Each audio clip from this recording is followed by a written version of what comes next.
असतात तेव्हा ते महाराष्ट्राचे नसतात, ते देशाचे असतात. त्यांनी जो निर्णय दिला किंवा त्यांनी जी सही केली तर पूर्ण देशाचा विचार करून ती सही केली. आणि महाराष्ट्रामध्ये उपवर्गीकरणासाठी अटी टाकल्या की पहिले सेन्सस झालं पाहिजे, कोणी याचा राजकीय लाभ घेतला नाही पाहिजे. त्या अटीचा विचार युती सरकारने अभ्यास केलेला नाही.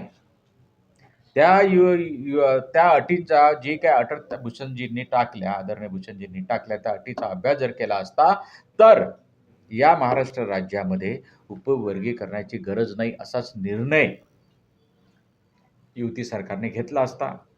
मी फडणवीस साहेबांना सांगणार आहे, लवकरच एक कमिटी बनवा, सगळ्या रिपब्लिकन नेत्यांना बोलवा, बाबासाहेब आंबेडकर यांच्या चळवळीची लोकांना बोलवा आणि या उपवर्गीकरणाच्या बाबतीत काय लोकांचं का नेत्यांचं म्हणणं ते ऐकून घ्या. आणि अजून एक सांगतो की काँग्रेसनीच 2 राज्यामध्ये, ज्या राज्यामध्ये त्यांचे मुख्यमंत्री आहेत तिथे उपवर्गीकरणाचा निर्णय घेतला आहे, लॉ बनवलेला आहे, नियम बनवलेला आहे.